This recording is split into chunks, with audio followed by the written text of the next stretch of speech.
فأعوذ بالله السميع العليم من الشیطان الرجیم بسم اللہ الرحمن الرحیم۔ آج ہم نے نامہ پارہ پڑھا ہے۔ اس بارے میں ایک سورۃ الاعراف اور سورۃ الاعراف کے مکمل ہونے کے بعد سورہ انفال شروع ہوتی ہے۔ سورہ اعراف کا کچھ حصہ ہم نے 8ویں پارے میں کل پڑھا تھا۔ سورہ اعراف میں اللہ رب العالمین نے اصحاب الاعراف کا ذکر فرمایا ہے۔ اصحاب الاعراف یہ وہ لوگ ہیں جو ایک دیوار ہوگی، اس دیوار کے اوپر ہوں گے اور یہ لوگوں کو ان کے چہروں سے، ان کے نشانات سے پہچانیں گے، اور جنتیوں کو ان کے چہروں سے پہچان لیں گے، جہنمیوں کو ان کے چہروں سے پہچانیں گے۔ لیکن یہ لوگ جہنم میں بھی نہیں ہوں گے اور ابھی جنت میں بھی نہیں جائیں گے۔ یہ اس دیوار کے اوپر، اعراف کے اوپر یہ کھڑے ہوں گے۔ تو ان کا تذکرہ اللہ نے اس صورت میں فرمایا ہے، تو اس وجہ سے اس کا نام جو ہے نا وہ سورہ الاعراف رکھا۔ یہ جو اس دیوار پر کھڑے ہوں گے، یہ جن لوگوں کو پہچانیں گے کہ یہ جنتی ہیں، تو ان جنتیوں کو پکار کر کہیں گے ان سلام علیکم، تم پر سلام ہو کہ تم جنت میں جا رہے ہو، تم مبارکباد کے مستحق ہو۔ اور جب ان کا چہرہ جہنم کی طرف جعلنا مع القوم الظالمین، کہ یا اللہ ہمیں ظالموں کی قوم میں شامل نہ کرنا، یعنی یہ اس دیوار پہ کھڑے ہوں گے تو جنتیوں کو دیکھ کے ان کو سلام کریں گے، اور وہ جنت میں جانے کے جو ہے نا وہ طمع رکھیں گے، لیکن ابھی جنت میں داخل نہیں ہوں گے۔ لم يدخلوها وهم يطمعون۔ اور جب وہ جہنم کی طرف ان کا چہرہ پھیرا جائے گا، رخ پھیرا جائے گا، تو کہیں گے، اللہ سے پناہ مانگیں گے کہ یا اللہ اس جہنم سے ہمیں بچا کے رکھنا، اس میں نہ ہمیں ڈالنا۔ یہ وہ اصحاب الاعراف ہیں جن کا تذکرہ اللہ نے سورہ اعراف میں فرمایا۔ پھر اللہ نے سورہ اعراف کے اندر یہ بھی تذکرہ کیا ہے کہ جنتی لوگ جب جنت میں چلے جائیں گے، جہنمی لوگ جہنم میں چلے جائیں گے، تو جنتیوں اور جہنمیوں کا آپس میں مکالمہ ہے جس کا ذکر اللہ نے کیا، بلکہ دو مکالمے ہیں۔ ایک یہ کہ جنتی جہنمیوں سے کہیں گے ہمارے رب نے جو ہم سے وعدہ کیا تھا نا وہ اس نے پورا کر دکھایا ہے، تو تمہارے رب نے تمہارے سے جو وعدہ کیا تھا تمہارا بھی وعدہ پورا ہوا ہے کہ نہیں ہوا؟ یعنی وہ جنتی جہنمیوں سے کہیں گے کہ ہمیں تو رب نے وعدہ دیا تھا کہ تم نیک اعمال کر کے آؤ اور میری رحمت کو حاصل کرو، جنت میں جاؤ گے، تو جو وعدہ ہم سے اللہ نے کیا تھا نا وہ پورا اس نے کر دیا، ہمیں تو جنت میں اس نے بھیج دیا، تو تمہارے رب نے جو تم سے وعدہ کیا تھا اس کے بارے میں بتاؤ۔ تو ابھی بات ہو رہی ہوگی کہ ان کے درمیان میں سے ایک اعلان کرنے والا اعلان کرے گا، لعنۃ اللہ علی الظالمین الذین یصدون عن سبیل اللہ ویبغونها عوجا، کہ اللہ کی لعنت ہو ظالموں پر۔ یعنی اللہ رب العالمین نے یہی وعدہ کیا تھا کہ جو ظالم ہیں ان پر پھٹکار ہوگی، ان پر لعنت ہوگی، وہ جہنم میں جائیں گے۔ تو آج بھی اس کا یہی اعلان ہے کہ ظالموں پر اللہ کی لعنت ہے۔ کون سے ظالم؟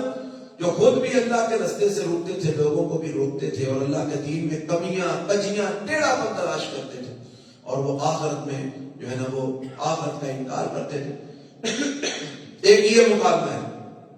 ایک مکالمہ یہ ہے کہ جب جنتی جنت میں چلے جائیں گے، جہنمی جہنم میں چلے جائیں گے، تو جہنمی جنتیوں کو آواز دیں گے، ونادى اصحاب النار اصحاب الجنہ۔ پیچھے والے مکالمے میں ونادى اصحاب الجنہ اصحاب النار، جنتی جہنمیوں کو آواز دیں گے اور ان سے پوچھیں گے کہ تمہارے رب نے تم سے جو وعدہ کیا تھا وہ اس نے پورا کیا کہ نہیں۔ اب یہاں پر جو مکالمہ ہے اس میں جنتی جو ہے نا وہ ان کو آواز دیں گے جہنمی، اور ان کو کہیں گے اے ہمارے ساتھیو ان افیضوا علینا من الماء او مما رزقکم اللہ، یہ جہاں پر ہم ہیں نا بڑی بری حالت ہے، نہ کچھ کھانے کو ہے نہ کچھ پینے کو ہے، بڑے مر رہے ہیں ہم، تو چل رہے ہیں، موت بھی نہیں آ رہی، تو ایسا کرو نا افیضوا علینا من الماء، یہ جو جنت میں تمہارے پاس پانی ہے نا، کچھ پانی ہمارے اوپر بہاؤ تو ہمیں بھی ٹھنڈک ملے، کو ہماری پیاس بجھے۔ او مما رزقکم اللہ، یہ تمہیں جو اللہ نے رزق دیا وہ ہمیں بھی کچھ دو، ہم بھی کھانے۔ ہمارا تو برا حال ہو گیا، نہ کچھ کھانے کو یہاں پر نہ کچھ پینے کو، کھانے کو مانگتے ہیں تو تھوڑ کا درخت دیا جاتا ہے کانٹوں والا، پینے کو مانگتے ہیں ابلتے ہوئے خون اور ریشہ اور جناب گند، وہ ہمیں جو ہے نا وہ دیا جاتا ہے، دل چھٹ پینے کے لیے ہمیں دیا جاتا ہے، گزرتا نہیں ہے گلے سے۔ تو جنت سے کچھ نعمتیں بھیجو نا ہماری طرف۔ اگر رشتہ داریاں تھی ہماری، محلے داریاں تھی، پنڈ داری تھی، شہر داری تھی، تعلق واسطہ تھا، تو کچھ بھیجو ہمارے پاس جنت سے۔ تو آگے سے وہ جنتی اللہ کے حکم سے کہیں گے ان اللہ حرمہما علی الکافرین، اور جہنمیوں اللہ نے جنت کے پانی، جنت کے پھل، جنت کی نعمتیں کافروں پر حرام کر دی۔ کون سے کافروں پر؟ آگے ان کی وضاحت کی، الذین اتخذوا دینہم لہوا ولعبا، وہ کافر جن کو ان کی دنیا کی زندگی نے جو ہے نا وہ، جنہوں نے اپنے دین کو کھیل اور تماشا بنا لیا، جنہوں نے اپنے دین کو کھیل اور تماشا بنا لیا، ایسے بے ایمانوں اور کافروں پر اللہ نے جنت کی نعمتیں حرام کر دی ہیں۔ وغرتہم الحیات الدنیا، اور ان کو دنیا کی زندگی نے دھوکے میں ڈال دیا، وہ سمجھے بیٹھے تھے بس دنیا ہی دنیا، سارا کچھ موجہ مار لو، یہ نہیں ان کو یاد تھا کہ آگے بھی آخرت بھی ہے۔ اللہ اکبر کبیرہ۔ تو اللہ فرماتا ہے فَالْيَوْمَ نَنْسَاهُمْ كَمَا نَسُوا لِقَاءَ يَوْمِهِمْ هَذَا، جس طرح وہ دنیا میں رہ کر اس دن کی ملاقات کو بھول گئے تھے نا، آخرت کو، اس طرح آج ہم نے بھی ان کو بلا دیا ہے، جاؤ موجہ کرو، اذان بلا چھڑے انہاں بے ایماناں نوں کافراں۔ عزیز بھائیو، اللہ تعالیٰ سے دعا کیا کرے کہ اللہ ہمیں کبھی بھی جہنم میں نہ پھینکے اور جہنمیوں میں شامل نہ کرے، اور اللہ تعالیٰ ہمیں اپنی رحمت سے معاف فرما کے اپنی جنت کا داخلہ عطا فرما دے۔ پھر اللہ رب العالمین نے اسی سورۃ الاعراف میں مختلف قوموں کا ذکر کیا ہے۔ نوح علیہ السلام کی قوم کا ذکر کیا ہے کہ نوح علیہ السلام نے اپنی قوم کو سمجھایا کہ قوم والے آگے سے کہنے لگے نوح تو گمراہ ہو گیا ہے۔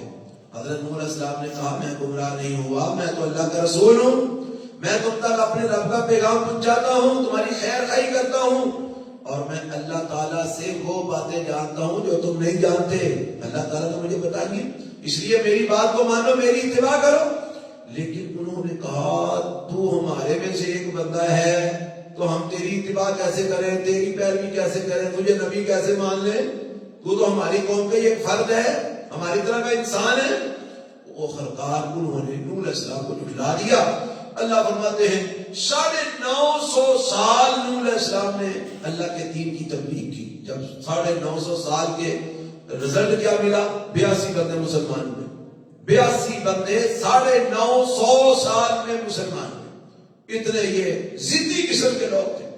اللہ فرماتے ہیں پھر ہم نے کیا کیا، فَأَنْجَيْنَاهُ، ہم نے پھر نوح علیہ السلام کو نجات دے دی، اور جب نوح علیہ السلام کے ساتھی ایمان والے تھے ان کو بھی نجات دے دی، باقی سب کو اغرقنا الذین کذبوا بآیاتنا، ہم نے سب کو ڈبو کے ختم کر دیا، غرق کر دیا، نام و نشان مٹا دیا ان کا۔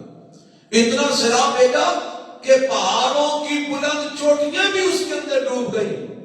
جن کا یہ خیال تھا نا کہ ہم پہاڑوں پہ چڑھ کے پانی سے بچ جائیں گے، ان کا خیال بھی جاتا رہا، کیونکہ ہم نے چوٹیاں بھی پانی میں ڈبو دی، کوئی بندہ بچ نہیں سکا، وہی بچے جو نوح کی کشتی میں سوار تھے، بس باقی کوئی نہیں بچ سکا۔ پھر اللہ نے آگے قوم عاد کا ذکر کیا ہے۔ قوم عاد بڑی زبردست قوم تھی، ان کی طرف اللہ نے جو ہے نا وہ حضرت ہود علیہ السلام کو نبی بنا کر بھیجا تھا۔ یہ بڑے بڑے کڑیے جوان تھے، بڑے بڑے قد بد تھے ان کے، بڑے بڑے یہ جو ہے نا وہ اس دور کے جدید قسم کے یہ جو ہے نا وہ لوگ تھے، یہ سپر پاور سمجھے جاتے تھے، بڑی طاقتور قوم تھی یہ، پہاڑوں کو تراش کے گھر بناتے تھے، اور آج بھی ان کے بنے ہوئے گھر موجود ہیں، اور آج کی سائنس مانتی ہے کہ یہ جو لوگوں نے آج سے ہزاروں سال پہلے جو جن لوگوں نے یہ بنایا ہے نا، یہ گھر بنائے ہیں، وہ کوئی بڑی ہی یعنی کہ کمال کی قوم تھی، بڑی سپر پاور قوم تھی، بڑی سیاسی قوم تھی، بڑی دانا قوم تھی، بڑی سمجھدار قوم تھی، بڑی مہذب قوم تھی، سب کچھ تھا ان کے اندر، لیکن ان میں آکڑ آ گئی۔ کیا آ گئی؟ آکڑ، تکبر، غرور. ہم سے زیادہ پاور والا کون ہوگا, ہم سے زیادہ طاقتور کون ہوگا, ہم سے زیادہ سیاح کون ہوگا, ہم سے زیادہ دانا کون ہوگا, ہم سے زیادہ عقل مند کون ہوگا. اتنی ان میں آکڑ آئی حتیٰ کہ ایک وقت آیا کہ وہ خدا کو بھی چھوڑ بیٹھے, خود خدا بن بیٹھے. یعنی اس طرح کا ان کا معاملہ بن گیا کہ انہوں نے خدا کو بھی فراموش کر دیا. تو اللہ فرماتے ہیں پھر ہم نے ان پر جو عذاب بھیجا نا, ہم نے بہت بڑی بڑی بلائیں نہیں بھیجی. وہ بڑی سپر پاور قوم تھی, لیکن ہم نے ان کو مٹانے کے لیے کیا کیا, صرف تیز ہوا چلائی. بس کیا چلائی, تیز ہوا. وہ اٹھا اٹھا کر پٹک پٹک کے ان کو مارتی تھی. اور میں پڑھ رہا تھا کہ وہ ہوا ایسی تھی جس کو اللہ نے الریح الحکیم کہا ہے قرآن میں, باج ہوا. وہ ایسی ہوا تھی, اس کے اندر ایسے ذرات تھے یا ایسی اس کے اندر کیمیکل تھے. اللہ رب العالمین نے جو ہوا چلائی, جس نے ان کے گوشتوں کو ان کی ہڈیوں سے جدا کر دیا. جس طرح آج کا ایٹم بم ہے نا, ایٹم بم, کہ وہ ایٹم بم جب چلتا ہے تو گوشت تحلیل ہو جاتا ہے, فضا میں بکھر جاتا ہے, ہڈیاں الگ ہو جاتی ہیں. اس طرح ان کی ہڈیوں سے گوشت الگ کر دیا, نام و نشان مٹا دیا ان کا اللہ رب العالمین. اتنی بڑی سپر پاور کو کس کے ساتھ مارا, صرف ہوا کے ساتھ, نام و نشان مٹا دیا. جتنا کو بڑا خدائی کا دعویٰ کرتا ہے نا, اللہ اس کو ختم کرنے کے لیے اپنی فوج میں سے اتنے ہی چھوٹی سی فوج کو بھیجتا ہے. نمرود تھا نا, نمرود, اس نے بھی کیا کہا تھا, میں بھی رب ہوں. اللہ نے اس کو کس سے مروایا بلا, ایک مچھر سے. وہ کہتا میں خدا ہوں, اللہ نے مچھر سے مروا دیا. فرعون کہتا میں خدا ہوں, رب نے پانی میں بوتے دے دے کے مار دیا. اس لیے اکڑنا نہیں چاہیے, تکبر غرور یہ اللہ کو نہیں پسند. یہ سب کچھ صرف اللہ کے لائق ہے. یہ اللہ تعالیٰ نے قوم سمود کا تذکرہ, ان کو بھی اللہ فرماتے ہیں جب انہوں نے بھی شرک کیا, اللہ کے نبی کی مخالفت کی, اللہ کی بھیجی ہوئی اونٹنی کو قتل کر دیا, ہم نے ان کا بھی نام و نشان مٹا دیا. ہم نے ایسی چیخ ان کے اوپر بھیجی, وہ منہ کے بل گرے پھر اٹھ ہی نہ سکے, ان کے دل پھٹ گئے, گھٹنوں کے بل گرے وہ دوبارہ اٹھ نہیں سکے. پھر اس کے بعد قوم شعیب کا تذکرہ کیا. قوم شعیب کیا کرتے تھے, ایک تو شرک کرتے تھے, دوسرا ترازو میں کمی زیادتی کرتے تھے, ماپ توڑ میں کمی بیشی کرتے تھے, فراڈیاں لاندے سن, 2 نمبریاں کرتے سن, جنہیں آج بھی لوگ کرتے ہیں. اللہ فرماتے ہیں پھر ہم نے ان کو بھی کیا کیا, تباہ و برباد کر دیا, نام و نشان مٹا دیا ان کا. پھر اس کے بعد اللہ رب العالمین نے قوم موسیٰ کا تذکرہ کیا ہے, حضرت موسیٰ علیہ السلام کی قوم بنی اسرائیل کا, اور وہ فرعون کا سارا وہ بیان کیا ہے. اللہ تعالیٰ نے موسیٰ علیہ السلام فرعون کے پاس گئے, اس کو کہا میں اللہ کا رسول بن گیا ہوں. کہتا وہ اللہ کا رسول کیسے, میرے گھر میں تو پلا پڑا, میرے گھر میں تو نے کھایا, اور اب تو اللہ کا رسول بن گیا ہے. کہا میں نشانی لے کے آؤں, کہا نشانی پیش کر. وہ سوٹا پھینکا, وہ سانپ بن گیا. اس نے کہا یہ تو میں بھی کر کے دکھا سکتا ہوں. جادوگر اکٹھے کر لیے, انہوں نے رسیاں سوٹیاں پھینکی, وہ سانپ نظر آنے لگے, انہوں نے لوگوں کی آنکھوں پہ جادو کر دیا. موسیٰ علیہ السلام کو اللہ نے کہا تو بھی اپنا عصا پھینکا, وہ سانپ بن گیا. جو کچھ ان کی رسیاں سوٹیاں نظر آ رہی تھی نا, وہ سارا کچھ کھا گیا, ہڑپ کر گیا. اب وہ جب جادوگر تھے نا, وہ سمجھ گئے کہ یہ جو موسیٰ علیہ السلام والا سانپ ہے نا, یہ جادو نہیں ہے, جادو کا سانپ یہ کر ہی نہیں سکتا جو اس نے کہا دکھا ہے. وہ سمجھ گئے کہ واقعی یہ اللہ کے نبی ہے اور یہ معجزہ ہے. وہ سجدے میں گر کے ایمان لے آئے. فرعون نے پھر ان کو درختوں پر سولی چڑھا دیا. ہزاروں کی تعداد میں جو جادوگر ایمان لائے تھے, فرعون نے ان کو درختوں پر پھانسی پہ لٹکا دیا, چھولی چڑھا دیا. انہوں نے جان قربان کر دی, لیکن ایمان سے نہیں پھرے. جو ایمان لائے تھے اس ایمان سے نہیں پھرے. اور پھر خوبصورت بات یہ ہے کہ ایمان لا کر انہوں نے سال ایمان مضبوط بھی نہیں کیے. ادھر ایمان لائے, ادھر گرفتار ہو گئے, ساتھ ہی سولی پہ چڑھا دیے گئے. لیکن ایمان اتنا مضبوط لائے تھے کہ اس فرعون کی سولیاں, سزائیں ان کو ایمان سے پھیر نہیں سکی, ڈٹ گئے ہزاروں کی تعداد میں. تو ایمان اس طرح کا ہونا چاہیے ہمارا بھی, تاکہ کوئی چیز ہمارے ایمان میں کسی قسم کی رد و بدل نہ کر سکے. اللہ ہمیں ایمان کی مضبوطی عطا فرمائے. پھر اس کے بعد اللہ تعالیٰ نے موسیٰ علیہ السلام کے ملاقات کا ذکر کیا. ملاقات کے لیے موسیٰ علیہ السلام آئے تو اللہ سے گفتگو ہوئی تو کہنے لگے یا اللہ گفتگو تو کرتا ہے ٹی تیری سونی آواز ہے تے میں ویکھنا چاہنا تو آپ بیٹا کو سونا ہے. فرمایا نہیں دیکھ سکتا. کیا نہیں دل کرتا دیکھوں؟ فرمایا نہیں دیکھ سکتا. کہا یا اللہ میرا جی کرتا ہے دیکھنے کو. فرمایا اچھا پہاڑ کو دیکھ, اگر پہاڑ قائم رہ گیا اس پر تجلی ڈالتا ہوں تو پھر مجھے تو بھی دیکھ لے گا. اللہ فرماتا فلما تجلی ربہ للجبل, پہاڑ پہ اللہ نے تجلی ڈالی, پہاڑ پہ اللہ لگا ہو گیا. موسیٰ علیہ السلام بے ہوش ہو کے گر پڑے. ہوش آیا تو کہنے لگے یا اللہ میرا مطالبہ غلط تھا, میں معافی مانگتا ہوں اور میں مومن بنتا ہوں. تو یہ تذکرہ اللہ نے کیا. یہاں سے یہ بات معلوم ہوتی ہے کہ کوئی دنیا کی آنکھ اللہ رب العالمین کو نہیں دیکھ سکتی. بعض لوگ رسول اللہ صلی اللہ علیہ وسلم کے بارے میں کہتے ہیں کہ اللہ کے نبی نے معراج کی رات اللہ کو دیکھا تھا. جھوٹ بولتے ہیں, بالکل کوئی دلیل نہیں ہے. اللہ کو اللہ کے نبی صلی اللہ علیہ وسلم نے نہیں دیکھا. اس کے بعد موسیٰ علیہ السلام کی اس قوم کا ذکر کیا اور بچڑے کو بنایا. وہ جو کو زیورات لے کے آئے تھے اس کو پگھلا کر بچڑا بنایا, اس بچڑے کی پوجا شروع کر دی اور اس کو خدا بنا لیا. تو اللہ رب العالمین نے پھر ان کو بطور سزا کے ان کو قتل کروایا اور پھر ان کی توبہ جو ہے نا وہ قبول ہوئی. اس کا ذکر اللہ تعالیٰ نے آگے کیا ہے. پھر اس کے بعد اللہ تعالیٰ نے یہ بڑی پیاری بات یہ فرمائی ہے. فرمایا لوگوں یاد رکھو ان برحمتی وسیعت کل شیء, میری رحمت بڑی وسیع ہے, ہر چیز سے وسیع ہے. اور میں نے اپنی رحمت ان لوگوں کے مقدر میں لکھ دی ہے. کن لوگوں کے مقدر میں؟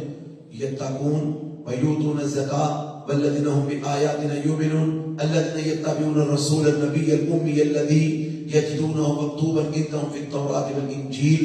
یہ اللہ نے بیان کیا کہ میں نے اپنی رحمت ان لوگوں کے مقدر میں لکھ دی ہے. کن کے؟ جو لوگ تقوی اختیار کرتے ہیں. نمبر 2 زکات دیتے ہیں. نمبر 3 ہماری آیتوں پر ایمان لاتے ہیں. نمبر 4 ہمارے پیغمبر جناب محمد الرسول اللہ صلی اللہ علیہ وسلم کی اتباع کرتے ہیں, پیروی کرتے ہیں. ان کے مقدر میں ہم نے اپنی رحمت لکھ دی ہے. تو معلوم ہوتا ہے کہ اگر اللہ کی رحمت حاصل کرنی ہے نا تو ہمیں کیا کرنا پڑے گا؟ تقوی اختیار کرنا پڑے گا, زکات دینی پڑے گی, اللہ کی آیتوں پر صحیح معنوں میں ایمان لانا پڑے گا, اور امام الانبیاء جناب محمد رسول اللہ صلی اللہ علیہ وسلم کی صحیح معنوں میں اتباع کرنی پڑے گی. اللہ کی رحمت حاصل ہو جائے گی. جب اللہ کی رحمت حاصل ہو جائے گی نجات پا جائیں گے انشاءاللہ. اللہ ہمیں توفیق عطا فرمائے. پھر اس کے بعد اللہ نے اپنے پیغمبر کی عالمگیریت کو بیان کیا ہے. فرمایا کل, اے میرے پیغمبر جناب محمد صلی اللہ علیہ وسلم کہہ دیجیے یا ایھا الناس انی رسول اللہ علیکم جمیعا, اور لوگوں میں تم سب کی طرف اللہ کا رسول بن کے آیا ہوں. مشرق سے لے کے مغرب تک, شمال سے لے کے جنوب تک, جتنے بھی انسان ہیں سب کی طرف اللہ کے نبی جناب محمد رسول اللہ صلی اللہ علیہ وسلم ایمان جناب نبی بن کے آئے. اب ان میں سے کچھ نے قبول کر لیا, کچھ نے قبول نہیں کیا. جنہوں نے قبول نہیں کیا وہ بھی آپ کی امت ہے, جنہوں نے قبول کیا وہ بھی آپ کی امت ہے. ساری کائنات کی طرف اللہ نے آپ کو رسول بنا کے بھیجا, اور الہ یوم القیامہ قیامت تک کے لیے اللہ نے آپ کو نبی اور رسول بنا کے بھیجا. تو حضرات اللہ کے نبی صلی اللہ علیہ وسلم کی حیثیت کو سمجھنا چاہیے اور ماننا چاہیے کہ آپ کی نبوت عالمگیر ہے. آپ ساری کائنات کی طرف نبی بن کے آئے ہیں, قیامت تک نبی بن کے آئے ہیں. اس لیے آپ کے بعد کسی نبی کی ضرورت نہیں تھی, لہذا نہ کوئی نبی آیا ہے نہ قیامت تک کسی نے آنا ہے. اگر کوئی آپ کے بعد کسی کی نبوت کا دعویٰ کرتا ہے تو وہ دجال ہے, کذاب ہے, جھوٹا ہے, فراڈیا ہے, بے ایمان ہے, جس طرح کہ یہ قادیانی ہے. پھر اللہ تعالیٰ نے آگے اپنی توحید کے ایک وعدے کا ذکر کیا اسی سورت میں, سورۃ اعراف میں. فرمایا وَإِذَا أَخَذَ رَبُّكَ مِن بَنِي آدَمَ مِن ظُهُورِهِمْ ذُرِّيَّتَهُمْ, اللہ نے انسانوں کو پیدا کرنے سے پہلے ساری انسانیت کی جو روحیں تھی نا ان کو اکٹھا کر کے ان سے ایک وعدہ لیا تھا. الستو بربکم, اور مجھے بتاؤ کیا تم مجھے رب مانو گے کہ نہیں؟ سب نے جواب دیا تھا. جتنے اللہ کو ماننے والے ہیں انہوں نے بھی, جو نہیں مانتے انہوں نے بھی, جو غیروں کی پوجا کر رہے ہیں انہوں نے بھی, سب نے جواب دیا تھا. کیا؟ قالوا بلا, اللہ تجھے ہی رب مانیں گے, تیرے علاوہ کسی کو نہیں مانیں گے. وہ الگ بات ہے کہ آج کوئی کسی کے سامنے گر رہا ہے, کوئی کسی کے سامنے گر رہا ہے. اللہ ہدایت نصیب فرمائے اور ہمیں اس وعدے کی وفا کرنے کی توفیق دے جو ہم عالم ارواح میں اللہ رب العالمین کے ساتھ کر کے آئے ہیں. حضرات ایسے ہی اس صورت کے اندر اللہ تعالیٰ نے اپنے پیغمبر جناب محمد رسول اللہ صلی اللہ علیہ وسلم سے ایک بات کہلوائی. فرمایا میرے نبی کہہ دیجئے لا املک لنفسی نفعا ولا ضرا الا ما شاء اللہ. میں اپنی جان کے نفع نقصان کا مالک نہیں ہوں. میرے نفع نقصان کا مالک کون ہے؟ اللہ ہے. نبی پاک سے اللہ کہہ رہے ہیں آپ کہہ دیجئے میں اپنی جان کے نفع نقصان کا مالک نہیں ہوں, میرے نفع نقصان کا مالک بھی اللہ ہے. تو جب نبی پاک اپنے نفع نقصان کا مالک نہیں ہے تو ہمارے نفع نقصان کے مالک کیسے ہو سکتے ہیں؟ آج کئی لوگ نبی پاک کو نفع نقصان کا مالک سمجھتے ہیں, بیچارے جاہل ہیں. اللہ کے نبی اللہ کہتے ہیں میرے نبی اعلان کر دو میں اپنے نفع نقصان کا مالک نہیں ہوں. دوسری بات یہ بھی اعلان کر دو وَلَوْ كُنْتُ أَعْلَمُ الْغَيْبَ لَاسْتَكْثَرْتُ مِنَ الْخَيْرِ. میں غیب نہیں جانتا, اگر میں غیب جانتا ہوتا تو میں ساری خیر اکٹھی کر لیتا, مجھے کبھی نقصان نہ ہوتا. لیکن مجھے نقصان اٹھانے پڑتے ہیں, میں بیمار ہو جاتا ہوں, میں زخمی ہو جاتا ہوں, میرے دانت زخمی ہو گئے, میرا کندھا زخمی ہو گیا, میرا چہرہ زخمی ہو گیا. میں غیب نہیں جانتا, غیب صرف اللہ جانتا ہے. نہ میں نفع نقصان کا مالک ہوں, نہ ہی میں غیب جانتا ہوں. اگر میں غیب جانتا ہوتا مجھے کبھی نقصان نہ پہنچتا, خیر ہی خیر ہوتی. ہاں میں کون ہوں؟ ان انا الا نذیر و بشیر, میں تو نذیر و بشیر بن کے آیا ہوں, اللہ کی طرف سے ڈرانے والا اور اللہ کی طرف سے بشارت دینے والا بن کے آیا ہوں. یہ اللہ کے پیغمبر صلی اللہ علیہ وسلم فرما رہے ہیں. پھر اس کے بعد اللہ تعالیٰ نے اسی صورت کے آخر میں بڑی اہم بات بیان فرمائی ہے. باتیں تو ساری اہم ہیں, لیکن یہ جو بات اللہ نے فرمائی ہے نا, فرمایا کہ اما ينزغنك من الشیطان نزغ فاستعذ باللہ. اگر شیطان آپ کو پھسلانے کی کوشش کرے نا, وسوسے ڈالے, تو آپ اللہ کی پناہ مانگا کریں. اللہ کی پناہ مانگا کریں کہ یا اللہ مجھے شیطان سے اپنی پناہ میں لے لے, کیونکہ شیطان سے اگر کوئی آپ کو بچا سکتا ہے تو کون بچا سکتا ہے؟ اللہ ہی بچا سکتا ہے. اس لیے ہمیشہ اللہ سے دعا کرتے رہنا چاہیے کہ یا اللہ تو ہمیں شیطان کے شر سے محفوظ فرما. پھر اسی صورت کے آخر میں اللہ رب العالمین نے فرمایا وَإِذَا قُرِئَ الْقُرْآنُ فَاسْتَمِعُوا لَهُ وَأَنصِتُوا لَعَلَّكُمْ تُرْحَمُونَ. فرمایا جب قرآن پڑھا جا رہا ہو خاموشی سے سنا کرو, توجہ سے سنا کرو تاکہ تم پر رحم کیا جائے. اس آیت کا پس منظر یہ ہے کہ رسول اللہ صلی اللہ علیہ وسلم جب قرآن پڑھتے تھے تو کافر شور شرابہ کرتے تھے. اللہ نے ان کو کہا اور شور شرابہ نہ کیا کرو, چپ کر کے قرآن سنا کرو تاکہ تم پر رحم کیا جائے. جب چپ کر کے سنو گے تو تم کو سمجھ آئے گی, تم پر رحم ہوگا, تو شور نہ کیا کرو. لیکن افسوس کے بعد میں آنے والے امتیوں نے اس آیت کو سورۃ فاتحہ کو اوپر فٹ کر دیا. انہوں نے کہا اللہ تعالیٰ نے فرمایا جو سورۃ امام پڑھتا ہوئے نا پیچھے سورۃ فاتحہ نہیں پڑھنی, حالانکہ اس میں سورۃ فاتحہ کا تعلق ہی کوئی نہیں. یہ تو کافروں کے حوالے سے اللہ فرما رہے ہیں. کافر یہ کہتے تھے کہ جب محمد قرآن پڑھے تو تم شور کیا کرو تاکہ محمد کی آواز کسی کے کان میں نہ پڑ سکے. اللہ نے فرمایا ظالموں, جب محمد قرآن پڑھے تو خاموشی سے سنا کرو تاکہ تم پر رحم کیا جائے. بات کہاں کی تھی؟ کہاں لا کے فٹ کر دی کہ امام صاحب جب قرات کر رہے ہو تو پیچھے فاتحہ نہیں پڑھنی چاہیے, اللہ نے منع کر دیا. حالانکہ یہ آیت کس پر اتری تھی؟ جناب محمد رسول اللہ پر صلی اللہ علیہ وسلم. اور اس آیت کے اترنے کے بعد میرے پیغمبر نے کئی دفعہ فرمایا لوگوں نماز میں سورۃ فاتحہ ضرور پڑھا کرو, کیونکہ اللہ صلاۃ علیہ من لم یقرأ بفاتحۃ الکتاب, فاتحہ کے بغیر نماز نہیں ہوتی.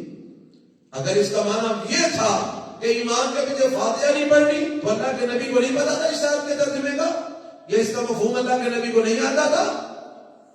اس کا مطلب یہ کہ اگر اللہ کے نبی نے اس آیت کے اترنے کے بعد بھی سورۃ فاتحہ کو نماز میں پڑھنا لازمی قرار دیا ہے, اس کا مطلب ہے کہ اس کا وہ مطلب نہیں ہے جو آج کے مولویوں نے لیا ہوا ہے.